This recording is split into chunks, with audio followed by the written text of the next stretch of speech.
தேவனுக்கே எல்லா மகிமையும் கனமும் புகழ உண்டாவதாக. ஒரு சின்ன இடைவெளிக்கு பின்னதாக மீண்டும் உங்கள் நடுவில் இருப்பது ஒரு பெரும் மகிழ்ச்சி. இங்கே வரும்பொழுதெல்லாம் ஒரு புகுந்த வீடு அல்ல, இது நான் பிறந்த வீடு. ஆகவே அந்த தாய் வீட்டுக்கு வருகிறதான ஒரு மகளின் மன நிலையோடு உணர்வோடு கூட தான் இங்கே வருகிறேன். ஏனென்றால் கிறிஸ்துக்குள்ளாக நான் மறுபடியும் பிறக்க, நான் வளர்க்க, வாழ நான் பயின்ற இடம் இது. இன்றைக்கி நடந்த எல்லா ஆராதனை நிகழ்வுகளுக்கு ஸ்தோத்திரம்.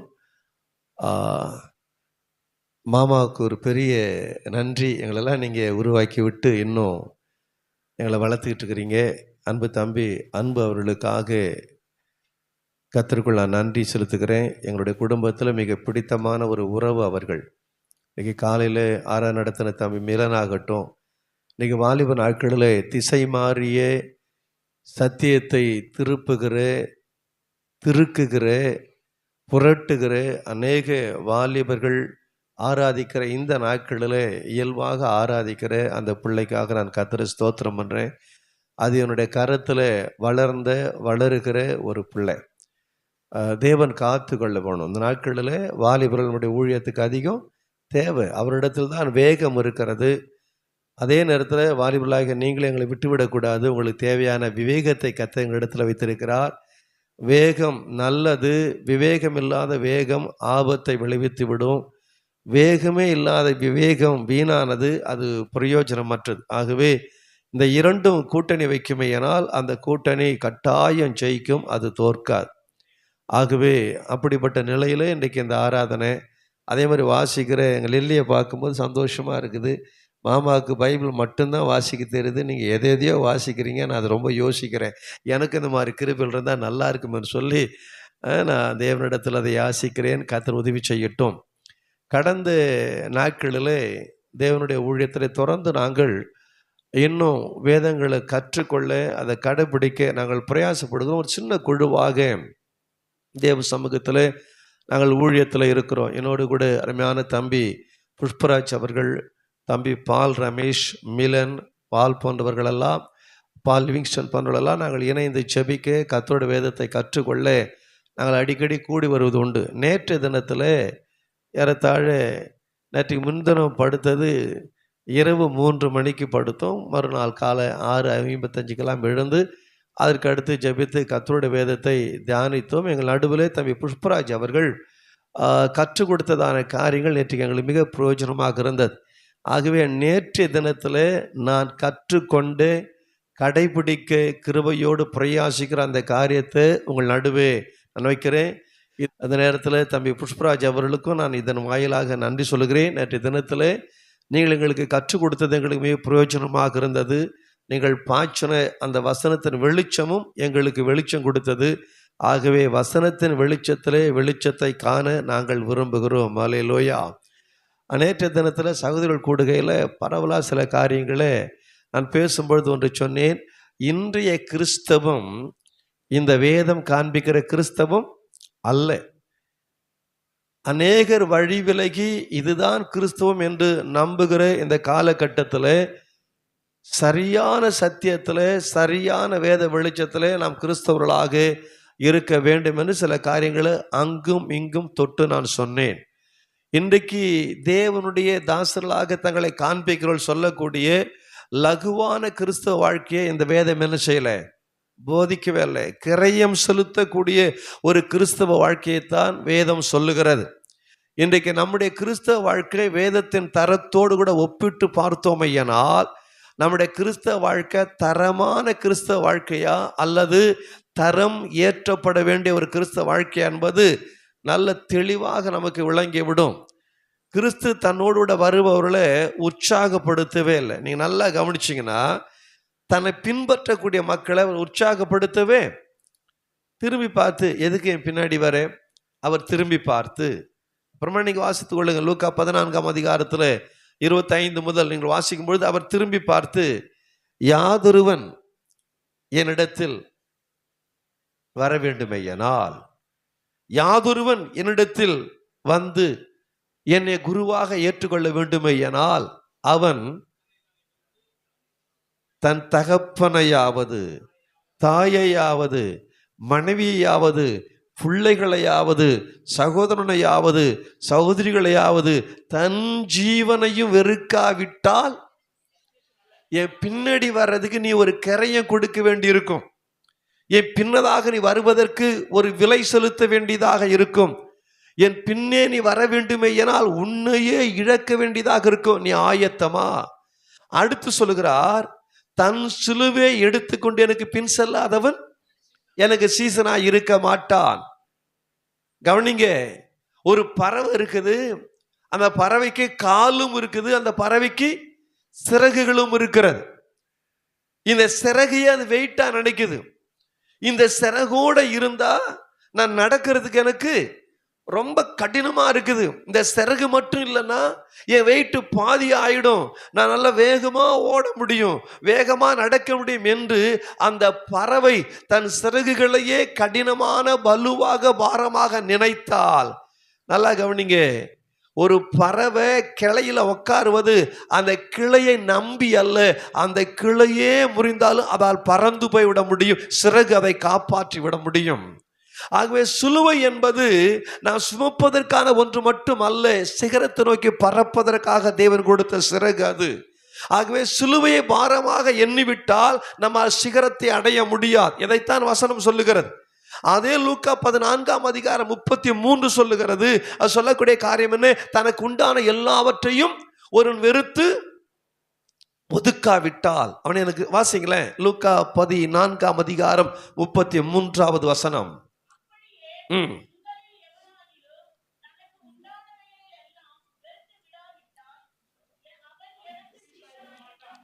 ஐயா, அவருடைய அந்த பட்டியலை பார்த்தீங்கன்னா ரொம்ப கடினமா இருக்குது.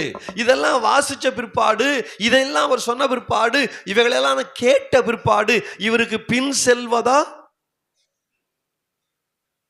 அல்லது விட்டு விடுவதா, அவரோடு கூட இணைந்து செல்வதா அல்லது திரும்பி செல்வதா? ஏனென்றால் அவர் பெரும் கிரயத்தை கேட்கிறார். அந்த கிரயத்தை கேட்பதற்கு அவருக்கு எல்லா விதமான தகுதியும் இருக்கிறது. காரணம், கிரயம் செலுத்தி நம்மை வாங்கி இருக்கிறார். அவர் செலுத்தின கிரயம் அப்படிப்பட்ட ஒரு கிரயம்.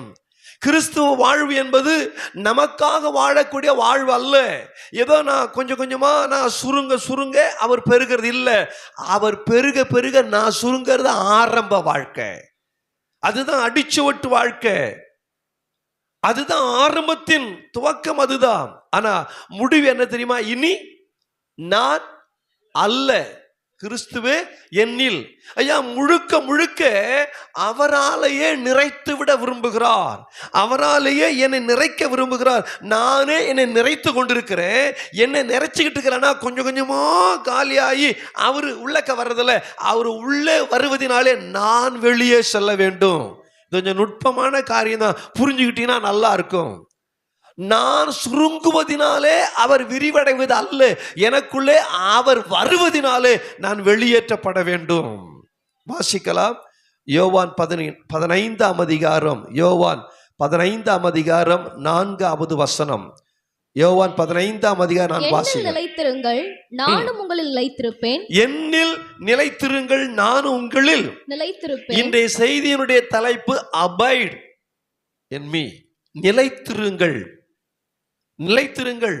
இந்த ஒற்றை வார்த்தைக்கு, இந்த ஒரே ஒரு வார்த்தைக்கு நேற்று தினத்துல அன்பு தம்பி புஷ்பராஜ் அவர்கள் பல அர்த்தங்களை அதனுடைய பின்னணியிலே சொன்னார்கள். நிலைத்திருங்கள், யுனைடெட் வித் a person.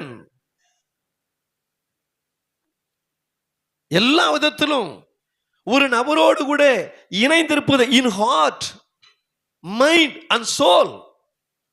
ஐயா, நான் ஒருவரோடு இணைந்திருக்க வேண்டுமே எனால், நிலைத்திருக்க வேண்டுமே எனால், என்னுடைய இதயத்தின்படி, என்னுடைய ஆத்மார்த்தமான உறவின்படி, என்னுடைய செயலின்படி, என்னுடைய சிந்தையின்படி, எல்லாவற்றிலும் நான் யாரோடு இருக்கணும்? என்னில் நிலைத்து இருங்கள். இது லேசான காரியம் அல்ல. இது ஒரு உயிருள்ள ஒரு உறவு, உடைவிடாத உறவு, இணைந்திருக்க வேண்டிய, அறுபடக்கூடாத ஒரு உறவாக இருக்கிறது.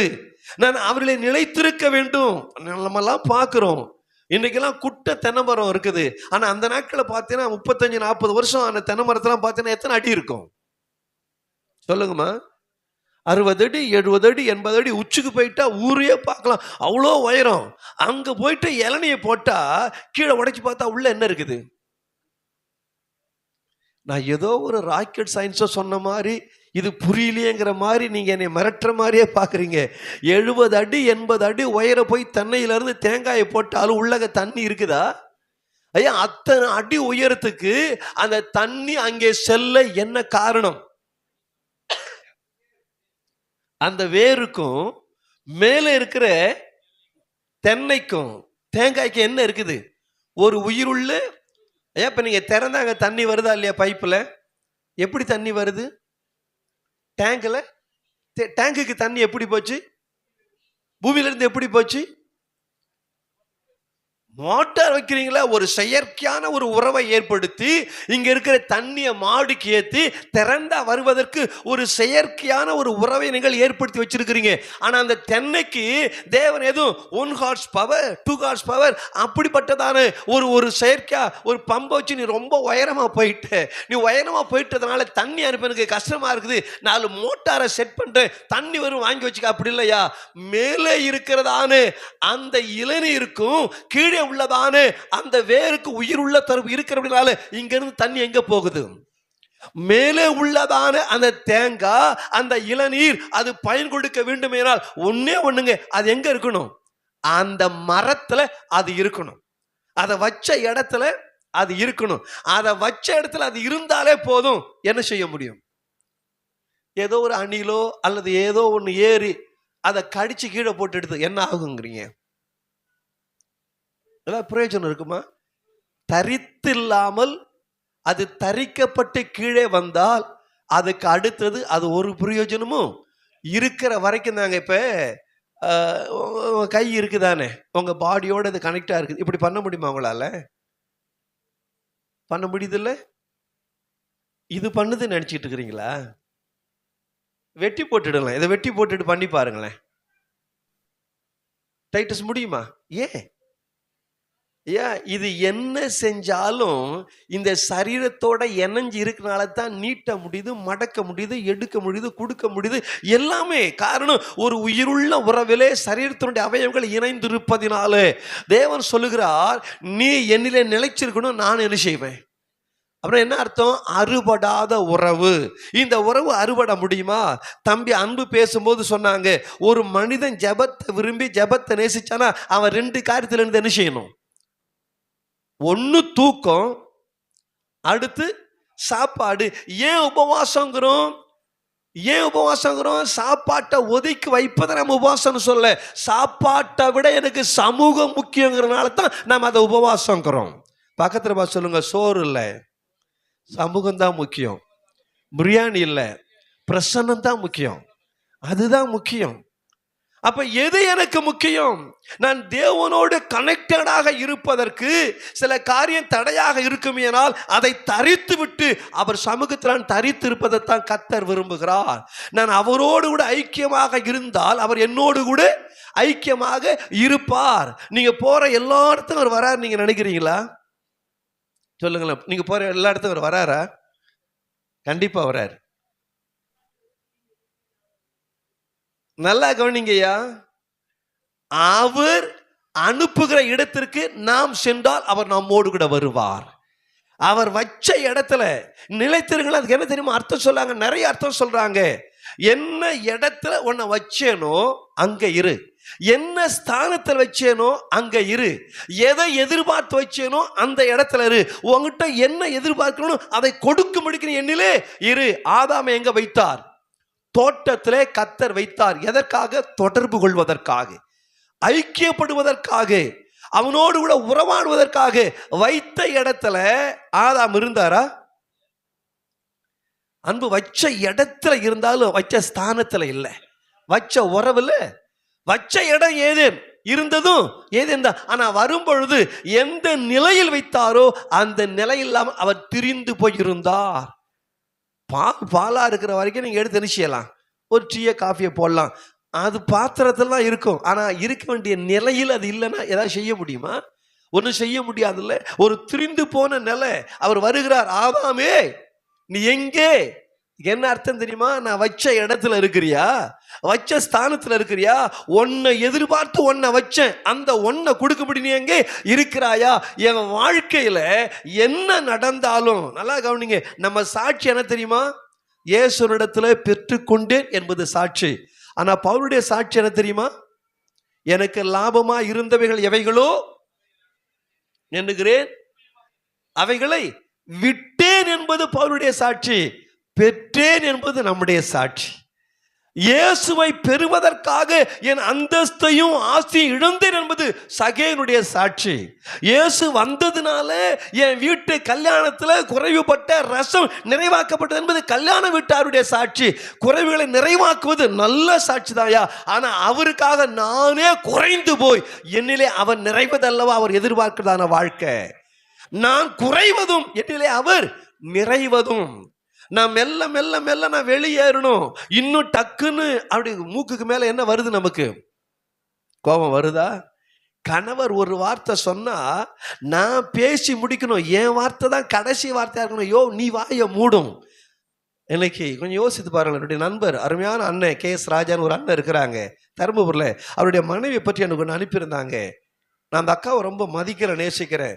40 ஆண்டு கால வாழ்க்கையில என் மனைவி என்னோடு கூட இணைந்து இருந்தது நான் நல்லவன் என்பதனாலே அல்ல, என்னை நல்லவன் ஆக்குவதற்காக. இந்த 40 ஆண்டு கால வாழ்க்கையில ஒற்ற வார்த்தை அவ என்னை எதிர்த்து பேசியதே இல்லை. காரணம் பேச தெரியாது என்பதனாலே அல்ல, பேசாமல் இருந்து என்னை பேசாமல் ஆக்குவதற்காக. ஐயா, நிறைவு உள்ளே வர வர குறைவு என்ன செய்யும்? அப்ப நான் அவர்களை நிலைச்சிருக்கிறேன். நல்லா யோசிச்சு பாருங்க. செடியானது இருக்குது, கொடியானது அதுல இணைஞ்சு இருக்குது. செடி இருப்பது, கொடி இணைந்திருப்பது. அந்த செடியோட கொடி இணைஞ்சிருந்தா போதும். கிளை தீர்மானிக்க முடியாதுங்க, கொடி தீர்மானிக்க முடியாது. நான் எங்க போகணும்? செடி தீர்மானிக்கணும். நான் எந்த பக்கமா போகணும்? தீர்மானம் எடுக்க வேண்டியது மரத்தோட அடித்தண்டு நான் அல்ல. நான் கிறிஸ்துவிலே நிறைந்திருக்கிறேன், கிறிஸ்துவிலே நிலைத்திருக்கிறேன் என்றால் எனக்கான முடிவுகளை நான் எடுக்க முடியாது. யார் தான் எடுக்கணும்? நம்முடைய ஆசைகளை கொஞ்சம் யோசித்து பாருங்க. என் ஆசை அவருடைய ஆசையோட இணைஞ்சு போகுதா? என் தீர்மானம் அவரோட இணைஞ்சு போக முடியுமா? என் விருப்பம், என் எண்ணம், என் செயல்பாடு, ஐயா நான் ஒருத்தரோட இருக்கணும்னு விரும்பினா அந்த ஒருத்தர் என்ன விரும்புகிறாரோ அதைத்தான் நான் என்ன செய்யணும்? கிறிஸ்துவோட நம்ம இருக்க ஆசைப்பட்டா அவர் எதிர்பார்க்குற நம்மளால கொடுக்க முடியுமா? நிலைத்திருங்கிற வார்த்தைக்கு என்ன சொல்லலாம் இன்னும் கூடுதலாக இல்லையுமா? அபைடுன்னா நாட் விசிட்டிங் இல்லை, வந்து வந்து போறது இல்லை. பக்கத்தில் சொல்லுங்க, வந்து வந்து போற வாழ்க்கை அல்ல. ரொம்ப நல்லா கீழ்ப்படுகிறீங்க, சந்தோஷம். வந்து வந்து போகிற வாழ்க்கை அல்ல, அவரோடு வாசம் பண்ணக்கூடிய வாழ்க்கை, அவரோடு கூட இருக்கிற வாழ்க்கை, நீங்கி நீங்கி போகக்கூடிய வாழ்க்கையில நிலைத்திருக்கிற வாழ்க்கை. பின்மாற்றக்காரன் நீங்கி நீங்கி போவான், அப்புறம் வருவான். ஆனா வாசம் பண்ணுகிறவன் யார்? கர்த்தருடைய பர்வதத்தில். யாருங்க? யார் கர்த்தருடைய பர்வதத்தில் முதல்ல வாசம் பண்ணுவான்? பரிசுத்த சமூகத்துல யார் வாசம் பண்ண முடியும்? அவருடைய சமூகத்துல யார் இருக்க முடியும்? அவரை விரும்பி வாஞ்சித்து அவருக்காக எதையும் இழக்க துணிகிற ஒருவன் தான் அவர் சமூகத்தில் இருக்க முடியும். அப்ப நிலைத்திருங்கள், நிலைத்திருங்கள் தேவன் சொல்ல என்ன காரணம் தெரியுமா? நீ என்னை விட்டுட்டு போனா நீ வாடி போயிடுவே, என்னை விட்டுட்டு போனா நீ வதங்கி போயிடுவே. என்னோடு கூட இருந்தால் எதையும் உன்னாலே தாங்க முடியும். காரணம், உனக்கான சத்து, உனக்கான சாரம், உனக்கான உரம், உனக்கான தண்ணி எல்லாம் எங்க இருந்தா வருது? எனக்கு ஒத்தாசை வரும். அது சரியா? அது சரியா? அடுத்த வார்த்தை என்ன? சங்கீதக்காரன் அந்த வார்த்தையை சொல்லிட்டு ஏதோ தப்பு செஞ்சுட்டனோ, எனக்கு ஒத்தாசை பர்வதத்திலிருந்து வருமா? எனக்கு ஒத்தாசை வரும் பர்வதங்களாக கண்களை ஏறெடுக்கன்னு சொன்னவ அடுத்த வார்த்தையில கொஞ்சம் கொஞ்சம் மாத்தி போறார். என்ன தெரியுமா? இந்த பர்வதம் அல்ல, இந்த வானம் அல்ல, இவைகளை உண்டாக்கின கத்தெடுத்திருந்து எனக்கு ஒத்தாசை வரும். கரங்களை தட்டி கர்த்தரை மேம்படுத்துவோம். பர்வதங்கள் அல்ல என்னுடைய பலம், வானம் அல்ல என்னுடைய வாசல், இவளை உண்டாக்கினவரே எனக்கு ஆதாரமாக இருக்கிறார். அவர் தான் என்னுடைய ஆதாரம். அவர் தான் எனக்கு போதிய எல்லாம். ஒரு பர்வதத்தை நல்லா கவனிங்க, இமயமலை பாதுகாப்புன்னு சொன்னாங்க, மலைகள் சுற்றி இருந்தா பாதுகாப்புன்னு சொன்னாங்க, எதிரிகள் கடந்து வர முடியாதுன்னு சொல்லி. இப்ப எதிரி ஒன்றும் மலையில ஏறி வர வேணாம், நேரா ஃபிளைட்ல வந்து ஒரு குண்டை போட்டா முடிஞ்சு போச்சு எல்லாம். அப்ப பர்வதம் பாதுகாக்க முடியுமா? பர்வதத்தை தாண்டி நமக்கு தாக்குதல் வரும். ஆனா இந்த தாக்குதல் இருந்து பர்வதம் என்னை காப்பாற்றாது, பர்வதங்களை படைத்த பரமன் என்னை காப்பாற்றுவதற்காக இருக்கிறார். அதுதான் என்னுடைய வாழ்க்கை. நான் ஒன்னும் செய்ய வேண்டாங்க, நான் அவரோடு கூட இணைந்திருந்தால் போதும். அதே யோவான் 15ஆம் அதிகாரத்துல இதையும் வாசித்து விடுங்கள், 10வது வசனம். நான் என் பிதாவின் கற்பனைகளை கைக்கொண்டு அவருடைய அன்பிலே நிலைத்திருக்கிறது போல நீங்களும் என் கற்பனைகளை கை கொண்டிருந்தால் என்னுடைய அன்பிலே நிலைத்திருப்பீர்கள். இப்ப நிலைச்சிருக்கணும் அப்படின்னா, நான் என் பிதாவின் கற்பனைகளை கை கொண்டு அவருடைய அன்பிலே நிலைத்திருக்கிறது போல. அப்ப நிலைத்திருக்கிற ஒருவர் செய்யக்கூடிய காரியம் என்ன தெரியுமா? கற்பனைகளை நல்லா யோசிங்க. கவுன்சில் இல்ல, தேவன் நமக்கு ஆலோசனை கொடுக்கல, இதை செய்யறியா, இதை கொஞ்சம் யோசிக்கிறியா, அப்படி அவர் சொல்லல. தேவன் சொல்ல வரக்கூடிய காரியம் என்ன தெரியுமா? நான் உனக்கு சொல்வது ஆலோசனை அல்ல, நான் உனக்கு ஆணையிடுகிறேன். என் கட்டளைகள், என் கற்பனைகள், என் நியமங்கள், என்னுடைய பிரமாணங்கள், இதெல்லாம் என்ன தெரியுமா? நீங்க மீறவே முடியாது. இப்ப ஞானஸ்தானத்துக்கு போது நம்ம என்ன சொல்லுவோம்? ஞானஸ்தானம் எடுக்கணும். காரணம், அது தேவ நீதி, அது தேவ ஆலோசனை. இதையும் தாண்டி வரும்போது அது தேவனுடைய கட்டளை. ஆலோசனை மீறப்படலாம், ஆலோசனை தவிர்க்கப்படலாம், ஆனால் கட்டளை மீறப்படவே முடியாது. அவர்ல நான் அன்பா இருக்கிறேன், நிலைச்சிருக்கிறேன்னா அதை எப்படி காமிக்க முடியும் தெரியுமா? அவருடைய பிரமாணங்களை, கற்பனைகளை கைக்கொள்ளும் மூலமா சொல்ல, நான் என் பிதாவின் கற்பனைகளை கை கொண்டு அவருடைய அன்பிலே நிலைத்திருக்கிறது போல நீங்களும் என் கற்பனைகளை கை கொண்டு அவருடைய அன்பிலே நிலைத்திருப்பீர்கள். நல்லா கவனிங்கய்யா. நமக்கு பல பிள்ளைகள் இருந்தாலும் எந்த பிள்ளை சொல் பேச்சை கேட்குதோ, எந்த பிள்ளை நம்ம புரிஞ்சுக்கிட்டு நடக்குதோ, எந்த பிள்ளை நம்முடைய உணர்வுகளுக்கு மதிப்பு கொடுக்குதோ, எந்த பிள்ளை நம்ம கனம் பண்ணுதோ, அந்த பிள்ளையத்தானே நம்ம அதிகம் கொண்டாடுகிறோம். காரணம், இது என்னை புரிஞ்சுக்கிட்டதான பிள்ளை, இதனுடைய உணர்வுகளுக்கு மதிப்பு கொடுக்கக்கூடிய பிள்ளை, என் கற்பனைகளை மீறாத ஒரு பிள்ளை. நீங்கள் நானும் தேவனுடைய பிள்ளைகளாக இருந்தால் நமக்கான பிரமாணம் அவர் தரக்கூடிய பிரமாணம் மட்டுமே. யாருடைய விருப்பம்? அவர் விருப்பம். யாருடைய சித்தம்? அவர் சித்தம். அவர் என்ன விரும்புகிறாரோ அதை தாயா வாசிக்கலாம். யோவான் 6:56 வாசிங்க.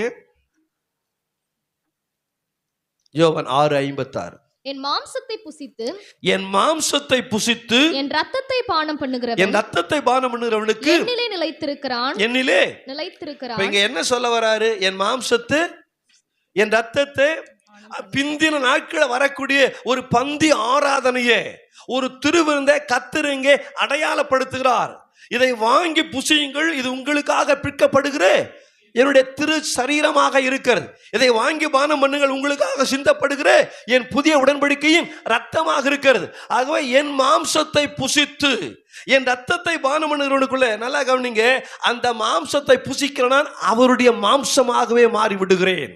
அந்த ரத்தத்தை அடையாளப்படுத்தக்கூடிய அந்த ஞான குறியீட்டை பருகக்கூடிய நான் இப்பொழுது என்ன உணர்கிறேன்? நான் இயேசுவின் ரத்தத்தை பருகிவிட்டபடியினாலே ஞான அர்த்தமாக, ஆன்மீக வெளிப்பாடாக அந்த மாம்சத்தை புசித்திருக்கிறேன், அந்த ரத்தத்தை பானம் பண்ணிருக்கிறேன். ஆகவே இந்த உடல் இனி எனக்கான உடல் அல்ல, எனக்குள்ளே ஓடக்கூடிய ரத்தம் என் ரத்தமும் அல்ல, எனக்குள்ளே ஓடுவது இயேசுவின் ரத்தம், அது இயேசுவுக்கான ரத்தம். இந்த ரத்தம் அவருக்கான ரத்தம், இந்த உடல் அவருக்கான உடல். அதனால தான் என் சரீரத்தை கூட நான் என்ன செய்ய முடியாது, நான் தீர்மானிக்க முடியாது. ஒரு பர்ம ஊழியத்துக்கு, ஒரு பர்மிய மிஷனுக்கு ஒரு தேவனுடைய தாசனை கர்த்தர் அழைத்தப்ப அந்த சத்தம் வருது. அவர் வாழ்வது வெளிநாடு, நல்ல ஒரு நாடு, ஒரு அமெரிக்க ஐக்கிய நாடு. அந்த நாட்டிலிருந்து ஒருத்தரை பர்மா தேச ஊழியத்தை கர்த்தர் அழைச்சப்ப அவருக்கு விருப்பம் இல்லை. ஆனால் தேவ சத்தம் பலமா உள்ள வந்து வந்து வந்து அவர் வெளியேற ஆண்டவர் உள்ளே வர கடைசியில் சாஷ்டாங்கமா கீழே விழுந்து சொன்னார், ஆண்டவரே இந்த 80 கிலோவை உங்க சமூகத்தில் வீசிட்டு நீங்க இதை எங்க வேணாலும் தூக்கி போடுங்க. அர்த்தம் புரியுதா உங்களுக்கு? இந்த 80 கிலோவை உங்க சமூகத்துல வீசிட்டு இதை நீங்க எங்க வேணாலும் தூக்கி போடுங்க ஆண்டவரே. 80 தான் அவருடைய கற்பனைகளுக்கு அடிபணியக்கூடிய வாழ்க்கை. இன்னைக்கு நாம தேவ சமூகத்தில் வந்து நம்முடைய விருப்பங்களை, நம்முடைய தேவைகளை, நம்முடைய திட்டங்களை, நம்முடைய ஆசைகளை எல்லாவற்றையும் சொல்லி, ஆண்டவரே கொஞ்சம் கையெழுத்து போட்டு நீங்க சாங்ஷன் பண்ணுங்க.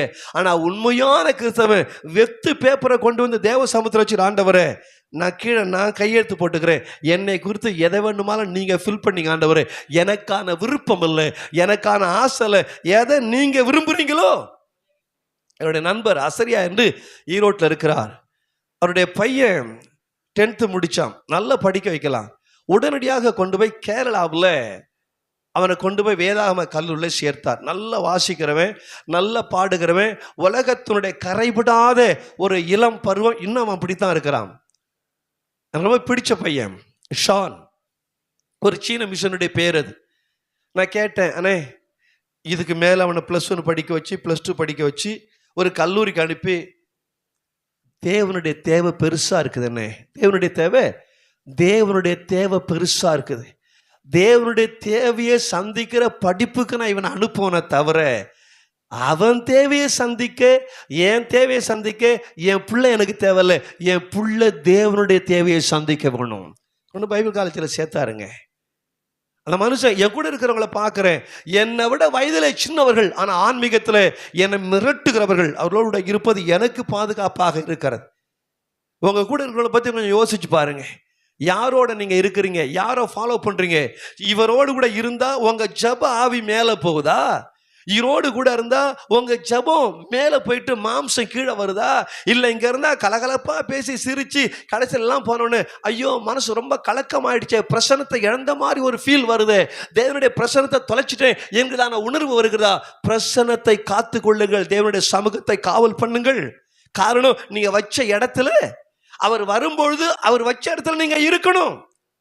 எந்த ஸ்தானத்தில் வச்சார் அந்த ஸ்தானத்தில் எதுக்காக நம்ம தேவன் ஏற்படுத்தினார், ஏன் கர்த்தர் நம்ம ஏற்படுத்தினார் வாசியுங்கள். அதே 15ஆம் அதிகாரம் 16வது வசனத்தை வாசிங்க. 16 சீக்கிரமாய்.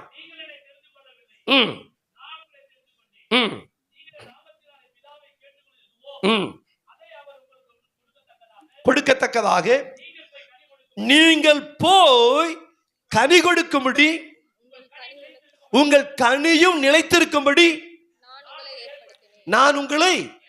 அப்ப அவர் என்னை ஏற்படுத்தின எதுக்காகத்தான்? நான் போய் கனி கொடுக்கணும். அந்த கனி என்ன செய்யணும்? நிலைத்திருக்கணும்னா அந்த கனி நிலைத்திருக்க வேண்டுமேனால் அது வித்துள்ள கனியாக இருக்க வேணும், அது விதையற்ற கனியாக இருக்கக்கூடாது. இன்னைக்கு நமக்கெல்லாம் சாப்பிட்னா கூட ரொம்ப சுலபமாக சாப்பிட்டுணும்.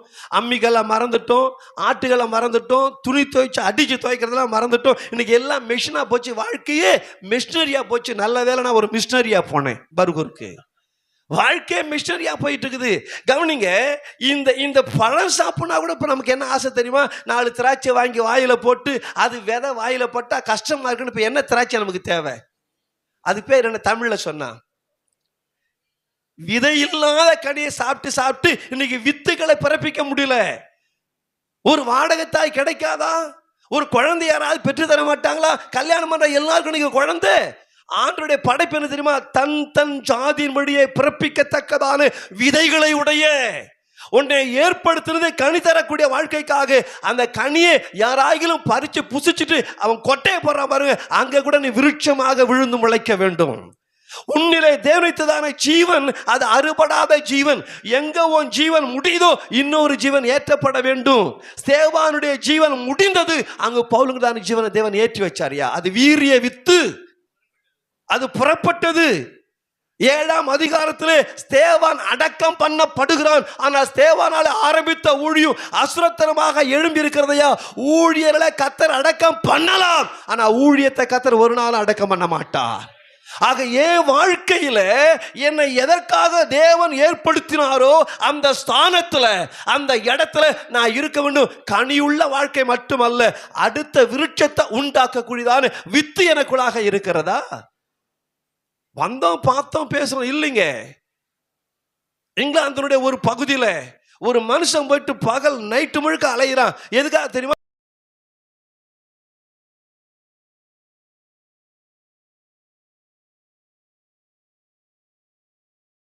அவர் சொன்னாரு, இல்லைங்க 100 ஆண்டுகளுக்கு முன்னதாக இதே ஊர்ல ஜான் வெஸ்லி என்னதான பரிசுத்தவர் வந்து கூட்டம் நடத்தினபடினாலே, அன்னைக்கு ஏற்பட்ட எழுப்புதலினாலே, அன்னைக்கு ஏற்பட்ட மலர்ச்சியினாலே, அந்த நாள் தொடங்கி இந்த நாள் வரைக்கும் எங்க ஊர்ல மதுபானமே இல்லை. கரங்களை தட்டி கர்த்தரை மேம்படுத்தலாம். ஒரு ஒற்றை பரிசுத்தவான் செய்த அந்த ஒப்பற்ற ஊழியத்தால விழுந்த விதையானது 100 ஆண்டுகளுக்கு பின்னதாக கனி தருகிற காரணம் என்ன தெரியுமா? அந்த கனி நிலைத்து இருக்கிறது. நம்முடைய வாழ்க்கை கொஞ்சம் திரும்பி பாருங்க. முதல்ல என் வாழ்க்கையில கனி இருக்குதா? அந்த கனி நிலைத்து இருக்கிறதா? அதை மற்றவர்கள் புசிக்க முடியுமா? மாமா தான் ஒரு பாட்டு ஒன்று பாடுவாங்களா ஆரம்பத்தில், கனிகளுக்காய் காத்திருந்தேன் கசந்ததென்ன, கனிகளுக்காய் காத்திருந்தேன் காய்ச்சதெல்லாம் கசந்ததென்ன, இனி உனக்காய் என்ன செய்வேன், ஏங்கிடுதே என் மனமே, இனி உனக்காய் என்ன செய்வேன், ஏங்கிடுதே என் மனமே. அல்லேலூயா. கனி இருக்குது, ஆனா புசிக்க முடியுமா? புசிக்க முடியுமா? இந்த பழம் புளிக்கும் என்ற நிலையிலே நம்முடைய வாழ்க்கை இருக்கிறதா? அல்லாவிட்டால் என்னை ஏற்படுத்தினவர், இது வந்து ஒரு செமினார்ல பேச வேண்டிய செய்திங்க. குறைஞ்சது 24 மணி நேரம் வேணும் இந்த செய்தியை பேசி முடிக்கிறதுக்கு. குறைஞ்சது கனி கொடுக்கும்படி ஏற்படுத்தினார், அதிக கனி கொடுக்கும்படி எதிர்பார்க்கிறார், மிகுதியான கனிகளை எதிர்பார்க்கிறார், 30 எதிர்பார்க்கிறார், 60 எதிர்பார்க்கிறார், 100 எதிர்பார்க்கிறார். ஏன் எதிர்பார்க்கிறார் தெரியுமா? நான் உன்னை ஏற்படுத்திட்டு அப்படியே விட்டுல, உனக்கு என்னெல்லாம் செய்யணுமோ அதையெல்லாம் செஞ்சிருக்கிறேன். ஆவியார் உனக்குள்ளாக பாய்ச்சிருக்கிறேன், என் வார்த்தையை உனக்குள்ளாக தந்திருக்கிறேன், ஐக்கியங்கிற சபையை தந்திருக்கிறேன், உன்னை நடத்த ஊழியர்களை தந்திருக்கிறேன். இவை எல்லாவற்றையும் தந்து உன்னை வேலை அழைத்து உன்னை பாதுகாத்து அதுக்கு அடுத்த உடனே கனிகளை எதிர்பார்க்கிறேன். இருக்குதாயா நம்மகிட்ட அந்த கனி? கொஞ்சம் யோசித்து பாருங்களேன். அது மட்டுமல்ல, நிலைத்திருப்பது என்றால் தொடர்ச்சியாக அந்த ஐக்கியத்திலேயே. வேறு வகையை சொல்ல போனா நிலைத்திருத்தல்ங்கிறத இப்படி சொல்லாங்களா அன்பு? ஐக்கியத்தில் ஆதி திருச்சபை வலு பெற்றதற்கு காரணம் அவர்களோ ஜபத்துல, அப்பம் பிக்கிறதுல, அந்யோன்யத்துல, வசனத்தை ஆராய்ச்சி பண்ணதுல உறுதியாய் தரித்திருந்தாங்க. அன்றைய சபைகள்ல 4 மணி நேரம் ஆராதனை, 1 மணி நேரம் ஜபத்தில் ஆராதனை போகும், 3 மணி நேரம் வசனத்தை பார்த்தாங்க. வந்து பேசினது பவுலாகவே இருந்தாலும் பவுல் சொல்லக்கூடிய வார்த்தை வேதத்தில் இருக்கிறதா என்று பெராயா பட்டணத்தால் அதை ஆலோசித்து அதை ஆராய்ந்து பார்த்தனாலே தெசலோனிக்க பட்டணத்தாரை காட்டிலும் நீங்க எவன் பேசினாலும் என்ன பேசினாலும் கையை தட்டிட்டு ஒரு கூட்டம் போயிட்டே இருக்குதா? இல்லை, யார் பேசினாலும் அவர் பேசுவது இதோடு இசைந்து போகிறதா? அவர் சொல்லக்கூடிய கருத்து இங்கே இருந்து வருகிறதா? நீ புதிய காரியத்தை சொல்றோம், புதுசா சொல்ற இல்லைங்க. எந்த புதுசு நம்மை பாழாக்கி விடும், எந்த பழமையை நம்ம வாழ வைக்குங்க. இந்த வெளிச்சம் புதுசா பழசா? இது புதுசு. சூரிய வெளிச்சம். 4 பல்பை போட்டு ஒரு செடியை வைங்களேன், ஸ்டார்ச் தயாரிக்க முடியுமா? பூ வருமா? எதா வருமா? செயற்கையான வெளிச்சத்துல வேணா விட்டில் பூச்சிகள் வரலாம் யா, ஆனா சூரிய வெளிச்சத்துல மாத்திரம்தான் யா கனிகளை பக்குவப்படுத்த ஒளிக்கதிர்கள் வரும். இங்க அதை கத்தர் வச்சிருக்கிறார். அனாவசியமான வெளிச்சங்களுக்காக மயங்கி விடாதீர்கள். தேவன் தரக்கூடிய வெளிச்சத்திலே வெளிச்சத்தை பாருங்கள். அந்த வெளிச்சம் நமக்கு தேவை. ஆண்டவர் தெளிவாக சொல்லுகிறார், நான் உன்னை ஏன் ஏற்படுத்தணும் தெரியுமா? நீ போய் கனி கொடுக்க முடியும், அந்த கனி நிலைத்திருக்கத்தக்கதாக. ஆந்திர பழமா அது என்ன சொல்லுங்க, இந்த மாம்பழத்துல ஒண்ணு இருக்குது ஆந்திரால, பேர் மங்கனப்பள்ளி. யாரோ நீங்க தான் வாங்கிட்டு வந்து நினைக்கிறேன், ஆரம்பத்துல கொடுத்தது. அதை சாப்பிட்டு பின்னாடி அந்த கொட்டையை போட்டவங்க இன்னைக்கு பெருசா அந்த மரம் வந்திருக்குது. ஒரு பழமும் 1/2 கிலோக்கு மேல இருக்குது. எங்க பக்கத்துல உள்ளவங்களாம் நல்ல மக்கள், அந்த கிளை தாங்காதுன்னு அவனே பறிச்சுட்டு போயிடுவான் பர்கூர்ல. ஏன்னா இல்லைன்னா கிளை ஒடிஞ்சிருட்டு வருவாங்க, 4 பழம் 5 பழம் அப்படியே பறிச்சு, என்னடா மேலே சத்தம் கேட்குதுன்னு சொல்லி பார்த்தா பையன் மேலே இருப்பான், பக்கத்து வீட்டு பையன் மேலே இருப்பான். நாங்க நினைச்சு அதை விதைக்கல, ஆனா அது விழுந்த இடத்துல அது விளைந்து வந்ததையா. ஒன்று சொல்லட்டுமா, ஒரு கிறிஸ்தவனை யாராலும் லேசாக தொட்டு விட முடியாது. ஏனென்றால் அவன் விழுகிற எல்லா இடத்திலையும் அவன் விளைந்து கொண்டே இருப்பான், முளைத்து கொண்டே இருப்பான். அப்படி இல்லைன்னு சொன்னா அவன் கிறிஸ்தவனே இல்லை. அவன் கனியா இருந்தது பார்வைக்கு, ஆனா உள்ள எது இல்லை? உள்ளே வித்து இல்லை, உள்ளே விதை இல்லை. விதை இல்லாதபடினாலே அவன் விளைந்து வரல. இன்னைக்கு நான் மாமாவுக்காக அம்மாவுக்காக நான் நன்றி சொல்றேன். நீங்களாம் நிலைச்சது மட்டும் இல்ல, நீங்க ஏற்படுத்தின கனிகளாக இன்னைக்கு என்னை பாக்குறீங்க, தம்பி அன்பை பாக்குறீங்க, இங்க பிள்ளைகளை பாக்குறீங்க. அருமையான தாயினுடைய ஜபத்துல நாங்க முளைச்சிருக்கிறோங்கிறதுக்கு நம்ம சொல்லலாமா? அப்படி விட்ட கண்ணீர் வீணா போகலையே, செய்த ஜெபம் வீணா போகலையே. எந்தெந்த இடத்துலலாம் கண்ணீர் துளிகள் கர்த்தருடைய பாதத்துல விழுந்ததோ அந்த இடத்துல கர்த்தர் ஊழியத்தையும் ஊழியர்களையும் விளைவித்திருக்கிறாரே. கவனிங்க ஐயா, என் வாழ்க்கைக்கு ஆரம்பம் மட்டும்தான் இருக்குது. பக்கத்தில் சொல்லுங்க, என் வாழ்க்கைக்கு ஆரம்பம் மட்டும்தான் இருக்குது, என் வாழ்க்கைக்கு முடிவு இல்லை. தேவனுக்கு ஆரம்பமும் இல்லை, தேவனுக்கு முடிவும் இல்லை. ஆனா எனக்கு ஒரு ஆரம்பம் இருக்கிறது, ஆனா எனக்கு முடிவில்லை ஐயா, எனக்கு முடிவில்லை. தேவனுக்கு ஆரம்பம் இருந்தது, ஆனா எது இல்லை? முடிவில்லை. மனித வாழ்க்கைக்கு ஆரம்பம் உண்டு, ஆனா மனித வாழ்க்கைக்கு முடிவில்லை. இந்த முடிவில்லாத வாழ்க்கை எதை தோற்றுவிக்க போகிறது? நான் வந்தவன இந்த வசனத்தை பார்த்து ரொம்ப பிரயோஜனமா இருந்துச்சு. பிரயோஜனமா இருக்கிறதை உனக்கு போதித்து. அப்ப என்ன அர்த்தம்? பிரயோஜனம் இல்லாததையும் போதிக்கலாம், பிரயோஜனம் இல்லாதையும். நல்லா கவனிங்க, சில பிரசங்கங்கள் வைக்கோலாவே இருக்கும், அது மாட்டுக்கு மட்டும்தான் ஆகும். சில பிரசங்கத்துல தாங்க தானியம் இருக்கும், அது மனுஷனுக்காக மாறுங்க. நமக்கு வரக்கூடியதான செய்திகள் அது வைக்கோலா கனியா இருக்கும், ஆனா கடிச்சு துப்பிட்டு போயிடும். ஆனா உள்ளுக்குள்ள வித்து என்ன செய்ய முடியாது? வித்து விடாது. அந்த வித்து விழ வேண்டுமேயானால், அந்த வித்து விழ வேண்டுமேயானால் அந்த கனியில என்ன இருக்கணும்? வித்து இருக்கணும். உங்க வாழ்க்கையில கனியை பத்தி நம்ம கவலைப்படலை, உங்க கனிக்குள்ள என்ன இருக்குது? வித்து இருக்குதா? இன்றைக்கு அநேக மெகா சபைகளை பார்க்குறோம்.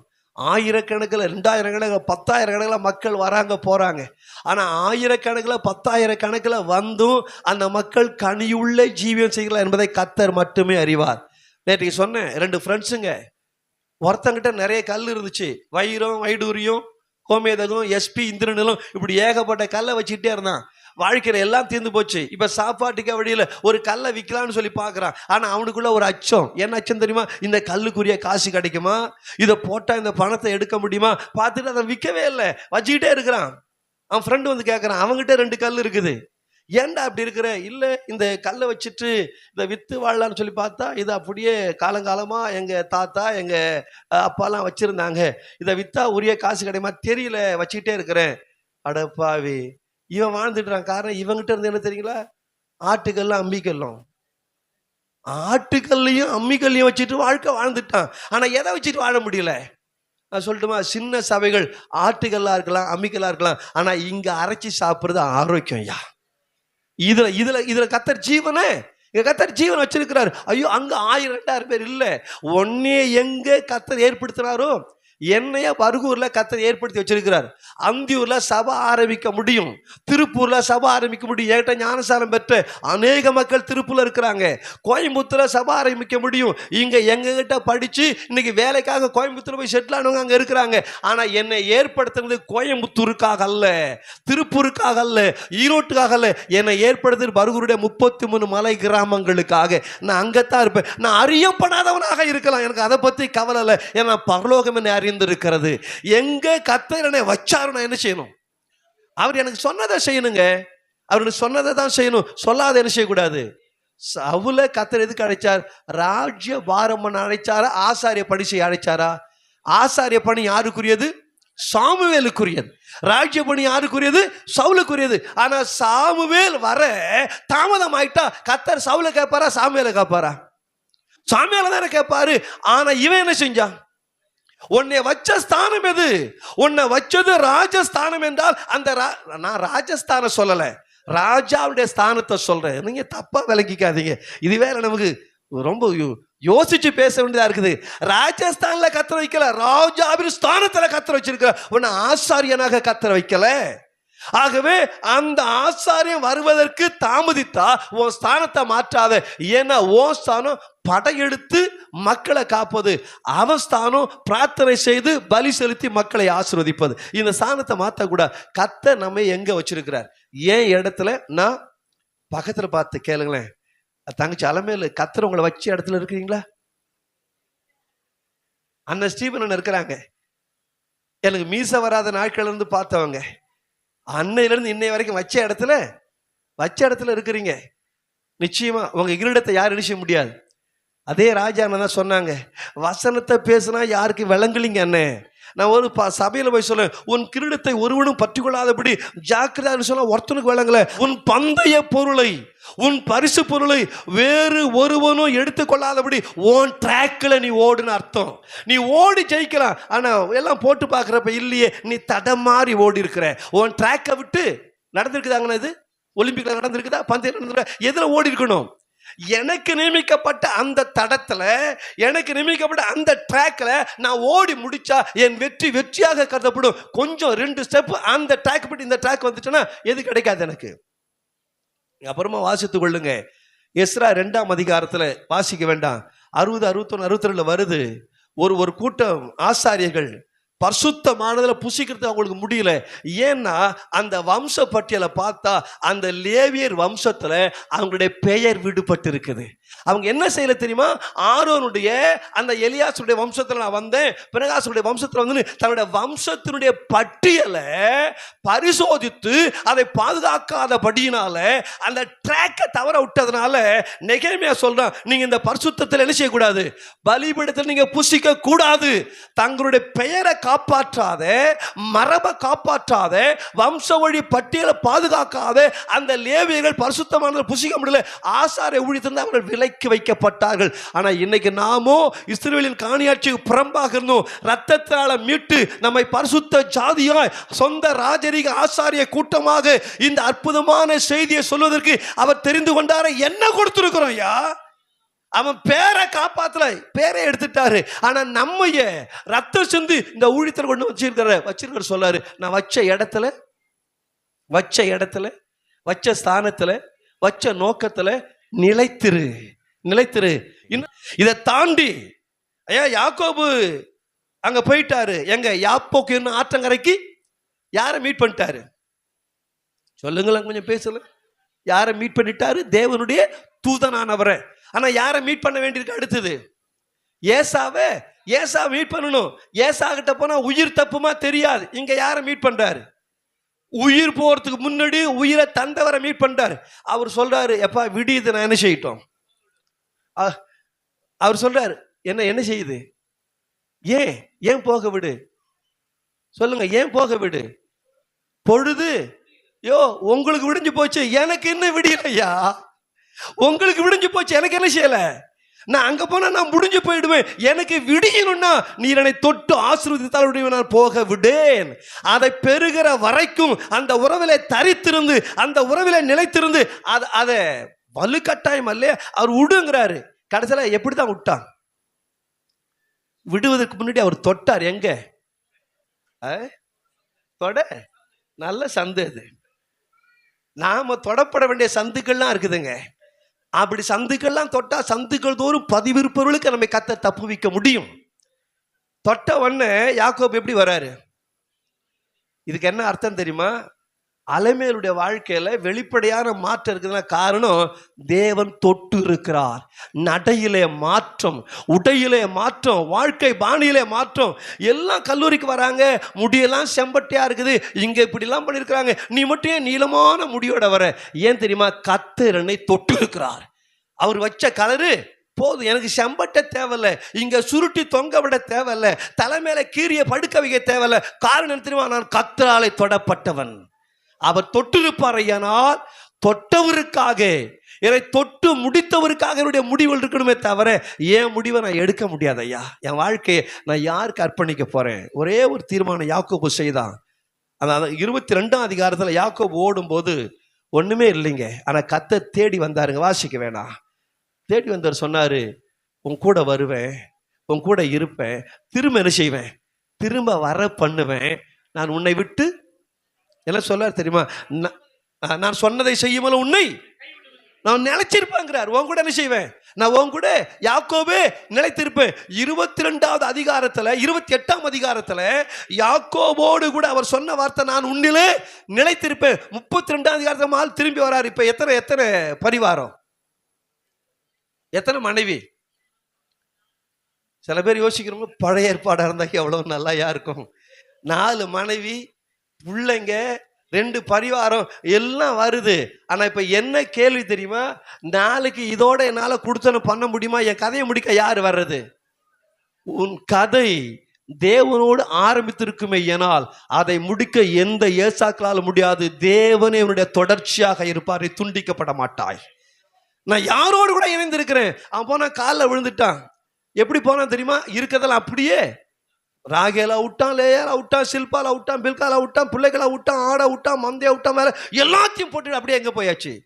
சில சமயத்துல உங்களுக்குரியதை நீங்க காப்பாற்ற நினைச்சா கட்டாயம் காப்பாற்ற முடியாது. இருக்கிறத அப்படியே போட்டுட்டு அவர் சமூகத்தில் நீங்க போனீங்கன்னா போட்டது போட்டபடியே இருக்கும். ஒரு பையன் அதை தொட மாட்டான். யாரும் அதை தொட முடியாது. சாப்பாடு வேண்டாம், தூக்கம் வேண்டாம். ஏன்? அவருடைய தொடுகிற வரைக்கும், அவர் தொடுதலை உணர்கிற வரைக்கும் நான் என்ன செய்ய போறேன்? நிலைச்சிருப்பேன். நீங்க வாங்க, அதை உள்ள வாங்க. நீங்க எவ்வளவுக்கு அதிகமா வரீங்களோ அவ்வளவுக்கு அதிகம் நான் என்ன செய்வேன்? நான் வெளியேறுவேன். அவர் உள்ளே வர நான் வெளியேற்றப்பட வேண்டும். அவர் எனக்குள்ளே ஊற்றப்பட என் மாம்சம் வெளியாக்கப்பட வேண்டும். இப்படிப்பட்ட ஒரு காரியம் நடந்து போச்சுன்னா என்னை கண்டவன், அது இயேசு சொன்னது, என்னை கண்டவன் இயேசுவை கண்டான். பிலிப்பு கேட்கிறார், பிதா என்ன இவ்வளவு நேரம் கூட இருந்த நாட்கள் இருந்தேன், நான் யாரோட இருக்கிறேன்? பிதாவோட. என்னை கண்டவன். ஏன்னா நான் பேசுற வார்த்தைலாம் யாரு தான் தர்றது? அவர் தரக்கூடிய வார்த்தை. நான் செய்யற கிரியைகள் எல்லாம் எங்க அம்மா கூட சொன்னாங்க, மாம்சத்துல என்னை பெற்றவங்க அப்பா காணாவூர்ல அவங்களுக்கு திராட்சரசம் கொஞ்சம் குறையப்பட்டு போச்சுப்பா. நான் ஒன்றும் இல்லையே, அங்கிருந்து என்ன சிக்னல் விழலை, இன்னும் அங்கே ரெட்லேயே இருக்குது. அங்கிருந்து எப்போ கிரீன் வருது அப்பதான் நான் என்ன செய்ய முடியும்? என் தாய் சொல்லுவதனாலே அல்ல, என் பிதா சொல்லுவதனால் மட்டும்தான். நான் பேசக்கூடிய வார்த்தை அவர் தந்தது, என்னுடைய செயல். அவர் என்ன சொல்ல வராரு? நான் பிதாவில் நிலைச்சிருக்கிறதுனால என் வார்த்தை அவர் தந்த வார்த்தை. நான் பிதாவில் நிலைச்சிருக்கிறதுனால நான் இங்க இப்படி அப்பத்தை தொட்டனா நான் தொடலை, என் மூலமாக பிதா தொடுகிறார். இப்ப நான் சொல்லணும், நான் அவர்ல நிலைச்சிருக்கிறேங்கிறதான காரியம் சரியா இருந்துச்சுன்னா நான் தொடுவதல்ல, என் கரங்கள் மூலமாக இயேசு தொடுவார். அன்னைக்கு அப்போஸ்தலருடைய காலத்துல அற்புதம் நடந்ததுக்கு என்ன காரணம்? யாரை பார்த்து கிறிஸ்தவங்க பேர் வந்துச்சு சொல்லுங்க? அப்போஸ்தலர் 11ஆம் அதிகாரம் வாசிக்க வேண்டாம், 26ஆம் வசனம். முதலில் அந்தியோகியாவிலே யாருக்கு? சீடர்களுக்கு. குருவை பின்பற்றின அந்த சீடர்களுக்கு. அப்ப என் வாழ்க்கையில நான் அவரை பின்பற்ற எனக்கு வேதம் தந்த பேர் சீடன். ஆனா அந்தியோகியா என்ற உலகம் தந்த பெயர் நான் கிறிஸ்துவை போல வாழ்வதனாலே அவன் கிறிஸ்தவன். இது நிலைச்சிருக்குதா? இந்த தாட் நிலைச்சிருக்குதா? பாருங்க, நீங்க 1008 பிரசங்கத்தை கேட்டிருப்பீங்க, நானும் கேட்டுக்கிறேன். இன்னைக்கு எல்லாத்தையுமே மறந்துடுவோம். இன்னைக்கு புதுசாக ஸ்டார்ட் பண்ணுவோமே. ஆண்டவரே, நான் உங்களை நிலைச்சிருக்க விரும்புறேன் ஐயா. என் சுபாவம் என் சுபாவமாக அல்ல, உங்கள் சுபாவத்தாலே மூடப்பட வேண்டும். என் முடிவுகள் அல்ல, நீ தரக்கூடியதான முடிவுகள். இன்னொரு காரியத்தை நான் சொல்லி முடிக்கிறேன். யோனாவுடைய வாழ்க்கையில தேவன் எங்க அனுப்புறார்? எங்க போறாரு? இது நிலைச்சிருக்கிறதா? ஒருவன் நிலைத்திருந்தால், அவரோடு இணைந்திருந்தால், அவர் எங்க திருப்புறாரோ அங்க என்ன செய்யணும்? இந்த சூரியகாந்தி பூ இருக்கு தெரியுங்களா? அதனுடைய ஸ்பெஷாலிட்டி என்ன தெரியுமா? சொல்லுங்கம்மா. சூரியன் எங்க போகுதோ அந்த பக்கமாவே திரும்பும். நீங்களும் நான் யார் தெரியுமா? அவர் எந்த பக்கம் போறாரோ அந்த பக்கம் என்ன செய்யணும். ஆனா இவன் எந்த பக்கம் திரும்பினா? சூரியன் எதை காட்டுது? நினிவே காட்டுது. நம்மால் எந்த பக்கம்? தர்சீசு போனார் இல்லையா? நல்லா கவனிங்க. தேவனோடு இணைந்திராதவன், தேவனுடைய ஐக்கியத்தில் இராதவன் எங்க போனாலும் அவனால டேஞ்சர். நேரம் எங்க ஏறினா? கப்பல்ல. ஆனா டிக்கெட் கிடைச்சதுங்களா? பெர்த்தே கிடைச்சது. அவனும் ஜெபிக்கிறான். ஆனா இவன் என்ன செய்யல? நல்லா கவனிங்க. உனக்கு ஒரு அழைப்பு இருக்குமேனால், நீ தேவனுடைய மனிதனாக இருந்தால், நீ பெற்ற அழைப்பும் நீ பெற்ற அடையாளம் உன்னை காண்பித்து கொடுத்தோடும். எல்லாம் வரும்போது நம்மால் தூங்கிட்டு இருக்கிறார். ஏன்? நடக்கிறதே என்னால தான், எனக்கு அது தெரியும். அட பாவி, நாங்கெல்லாம் உயிரை கையில பிடிச்சிக்கிட்டு பிசினஸ் எல்லாம் தூக்கி கடல்ல போட்டு இருக்கிறோம். நீங்க இப்படி ஏன்னா துண்டிக்கப்பட்ட நிலையில தேவனுடைய தொடர்புல இருக்க விரும்பல, பிரசனத்துல இருக்க விரும்பல, வைத்த இடத்துல இருக்க விரும்பல. ஐயா அப்ப கடைசியா என்னதான் செய்யணும்? அவங்கள எவ்வளவு சொல்லி பார்த்தேன் சொன்னா, ஒரே ஒரு ஆப்ஷன் தான் இருக்கு. என்னை தூக்கி என்ன செய்? எந்த அழைப்பு உன்னை காட்டி கொடுத்ததோ அதே அழைப்பு உன்னை காப்பாற்றி விடு, நீ கடலிலே விழுந்தாலும். தூக்கி போட்டோன்னே யார் வர்றது? மீன். நான் அடிக்கடி இதை விளையாட்டா சொல்லுவேன். என்னால மேலு நாம கீழ்ப்படிஞ்சா மீன் யார் தட்டல? நம்ம தட்டல. தேவ சித்தத்துக்கு மாறா போனா அது தட்டல, நம்ம இருப்போம். உள்ளக்கு போயிடுச்சு. ஆனா தேவன் சொன்னார், தயவு செஞ்சு இந்த 3 நாளைக்கு இந்த ஆசிடெல்லாம் சுரக்க விடாத, என் பையன் செரிக்க கூடாது. நீ 3 நாள் யாரா இருக்கணும்? உனக்குள்ள வந்தவன் உனக்கான உணவு அல்ல, நினிவேயை காப்பாற்றுடைய உணவை கையில வச்சுட்டு இருக்கிறவன் என்னை கொண்டு போய் எங்க துப்பு? நேரா கொண்டாந்து எங்க துப்புது? துப்பு இல்லை, கக்கிச்சுன்னு இருக்குல்ல. அதை வாசிக்கும் போதெல்லாம் எனக்கு வாந்தி வரும். அடப்பாவே, உன்னை நினைச்சாலே சாந்தி வரணும். ஆனா உன்னை நினைச்சா என்ன வருது? நான் சொல்றது மனசாந்தியை சொல்ல, நீங்க வேற எந்த சாந்தியை நினைச்சுக்காதீங்க. கவனிங்க, அங்க துப்புன உடனே கக்குன உடனே அவன் எழுந்துச்சு பார்க்கறான். எவ்வளவு வெறுப்பா இருந்தது தெரியுங்களா? நான் ஒவ்வொரு முறையும் அதை படிக்கும்போது எனக்கு பயங்கரமா சிரிப்பு வரும். எந்த நினிவேயை வெறுத்து, எந்த நினைவைக்கு நான் போகவே மாட்டேன்னு முடிவெடுத்து, எந்த நினைவையை காணவே கூட அடித்தட்டில் போயிட்டு செத்தாலும் சாவேனை தவிர எங்க வரமாட்டேன், அழைப்புக்கு வரமாட்டேன்னு சொல்லி அந்த மாதிரி நினைச்சது. கண்ணெல்லாம் கசரி பார்க்கிறான். நினிவே மாநகராட்சி உங்களை அன்போடு விட வரவேற்கிறது. செத்து போயிருப்பான்ல, என்னை விட்டு ஓடி போக முடியுமா? எங்க போவையா? உம்முடைய சமூகத்து மறைவாக எங்க போவேன்? பாதாளத்துல படுக்கப்பட்டாலும் அங்கேயும் நீர் இருக்கிறீர். நான் எங்க போய் ஒளிய முடியும்? சூரச்செடி கீழே போனா அங்கேயும் தேடி வந்துடுறீங்க, சாப்பாட்டோட கூட முடியும். நான் இல்ல தொடரணுங்கிறீங்க. ஒன்னு சொல்லட்டுமா? உங்களோட கர்த்தருடைய ஐக்கியம் நீங்க விட்டுட்டு போனப்ப கூட நீங்க விடாம இருந்ததுக்கு காரணம், நீங்க அவருடைய ஐக்கியத்துல இல்லைனாலும் உங்க ஐக்கியத்துல அவர் இருக்கிறனாலதான் இந்த ஈரத்துக்கே காரணம். அவர் இன்னும் விடல, அவர் இன்னும் முயற்சி விடல. அவர் முயற்சியை விட்டுருந்தா நம்ம விழுந்திருப்போம். அவர் விடாதனால இன்னைக்கு நின்று கொண்டிருக்கிறோம். யா கர்த்தர் மகிமைப்படுவாராக. யோனாவே, நீ தப்பி போனாலும், நீ தவறி போனாலும் உன்னை தாங்கி பிடிக்கிறதான கர்த்தர் எங்க வர்றார்? ஒரு ஜெபம் வந்துச்சு பாருங்க, இது வரைக்கும் வாசிக்க முடிக்கலாம். யோனா 2ஆம் அதிகாரம் 3ஆவது வசனமா?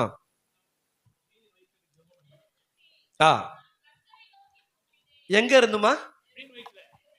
ஃபர்ஸ்ட் லோயர் பெர்த்தா, அப்பர் பெர்த்தா, மிடில் பெர்த்தா? வாசிங்க, கூப்பிட்டேன். உத்தரவு அருளினார், பாதாளத்தின் வயிற்றிலிருந்து கூக்குரலிட்டேன், கேட்டு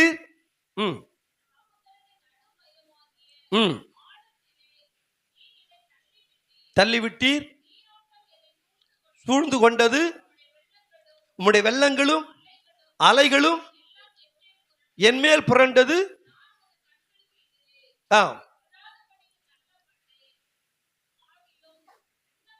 ஆமா, 2ஆவது வசனமா ஆலை துவைக்கிற ஒரு வார்த்தை வரும் பாருங்க. 4ஆவது வசனம் வாசிங்கம்மா.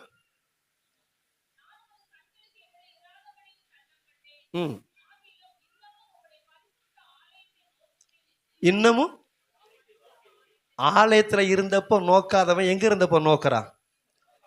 மீன் வயிற்றுல திசை தெரியுமா? இப்ப திசை வெளியில இருந்தா நமக்கு டைரக்ஷன் தெரியும், இது நார்த்து, இது ஈஸ்ட் தெரியும். ஆனா இப்ப எங்க இருந்து? திசை தெரியும் பொழுது திசை மாறி நடந்தா திசையவே கணிக்க முடியாத இடத்துல இருந்து குத்து மதிப்பா ஜெபிக்க வேண்டி வரும்னு நான் சொல்றேன் உங்களுக்கு. ஒரு குத்து மதிப்பா எங்க இருந்து பாக்குறாரு? மீன் வயிற்றிலிருந்து எதை நோக்குறாரு? ஆலயத்தை நோக்கி. காரணம் தெரியுமா? வைத்த ஐக்கியத்துல அவர் இல்லை, ஆனா அவரோட ஐக்கியத்துல கர்த்தர் இருந்தாரியா. எல்லாரும் அப்படியே எழும்பலாமா? கண்களை மூடி தேவ சமூகத்தை நோக்கி பார்க்கலாமா?